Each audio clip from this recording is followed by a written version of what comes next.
Dear friends, welcome to another episode in the Situation Room. From fierce tiger to paper tiger. That's exactly how Donald Trump described Russia. What could have prompted such a sudden 180-degree turn in his statements? And more importantly, what does this mean for the future of the war, for the US position, and for global balance? If you haven't subscribed yet, make sure to hit that subscribe button and turn on notifications so you don't miss any updates from the Situation Room. Last Tuesday, September 23rd, Trump made a bombshell statement, calling Russia a paper tiger, a fragile, overestimated threat. He went further, claiming that Ukraine not only can win the war, but also recover all lost territory, something even the most cautious Western leaders avoid stating publicly. The reaction was immediate, because this rhetoric sharply contrasts with what he had been saying just days before, when he suggested Kyiv should accept negotiations and make concessions. Today, we'll explore what may have driven this sudden shift and the implications of this stance on military and strategic fronts. It's worth remembering that Trump's relationship with Russia and Ukraine has always been marked by ups and downs. During his presidency, he oscillated between praising Vladimir Putin and promising to pressure Moscow. Later, out of office, he repeated claims that he could end the war in just 24 hours without ever explaining exactly how. This history of contradictory statements helps explain why his latest comment gained so much attention. The use of the term paper tiger is even more symbolic.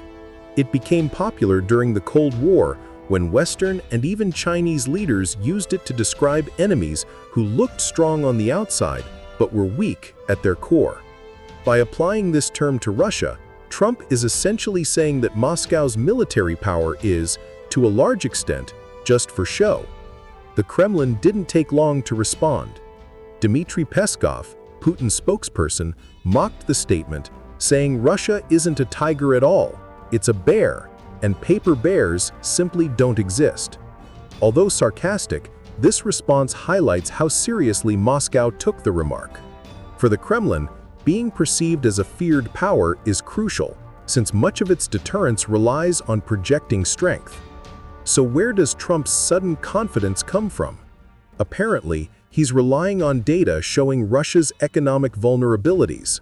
Over 40% of the federal budget is now being directed to sustaining the war effort, an unsustainable approach in the long term. Moscow also remains heavily dependent on oil and gas, which are the country's main sources of revenue. And this is precisely where Ukraine's strategy has started to pay off. In recent months, Kyiv has intensified drone strikes against refineries, fuel depots, and export terminals. The impact was immediate. In September, Russia's oil and gas revenues dropped by 23%.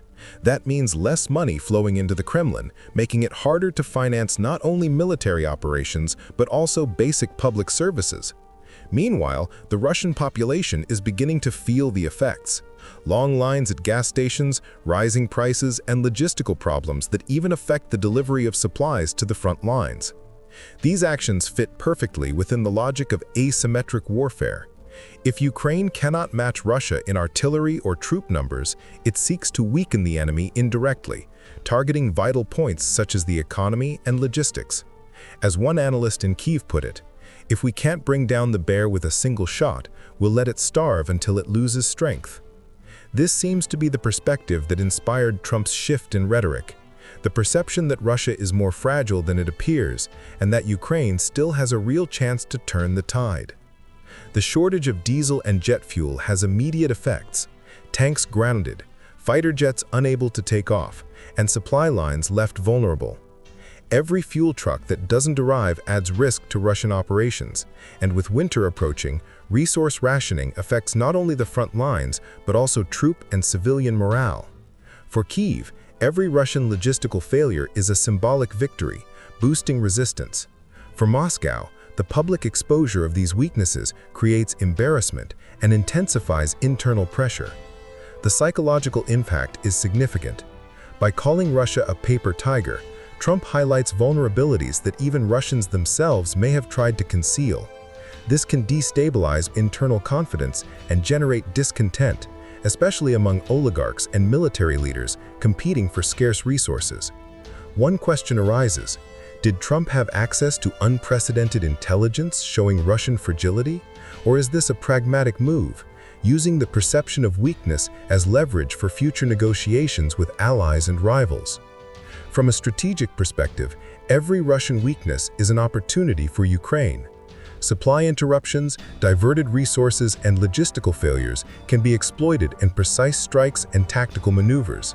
For Russian forces, pressure mounts not only on the battlefield, but also internally: falling morale, fears of revolts or desertions, and disputes over critical supplies. It's a cycle of vulnerability that can shift the course of the war faster than direct military advances. Still, Russia may have hidden cards. Putin has strategic alternatives: rapid mobilization of reserves, new urban guerrilla tactics, and precision strikes with drones or long-range systems. Trump's statement serves both as a realistic assessment and as a political pressure tool, reminding Moscow that the world is watching every mistake and every move. For Ukraine, Trump's rhetoric fuels the resistance, signaling that international allies still believe in the possibility of victory and may increase military and logistical support. For Russia, it's an exposed wound on the global stage, showing that apparent strength does not always guarantee dominance or respect. The key question remains: is Moscow truly on the brink of collapse, or does it still have strategic cards to play that could turn the tide? What do you think? Did Trump reveal Russia's true weaknesses, or is he just moving another piece on the global geopolitical chessboard? Share your thoughts in the comments, subscribe, and hit the notification bell so you don't miss our upcoming analyses. Every move counts, and every decision could change the course of history. And this is very important. I will brief Mr. President and his team what's going on the battlefield. We have good news. Of course, we want to stop the war, and with your help, first of all.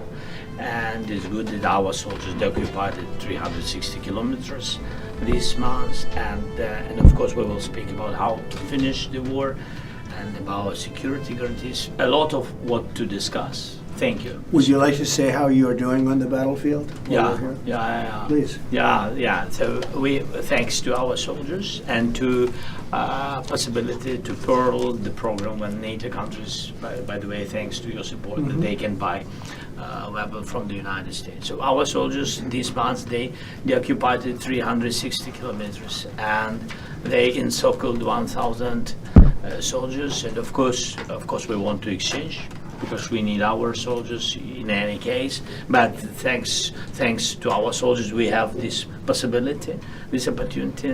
We will continue until Russia will stop this war, and I hope that they will stop. In any case, we know that the economy of Russia is not doing well with this. During this war, we need more pressure and more sanctions, and I hope with United States, first of all,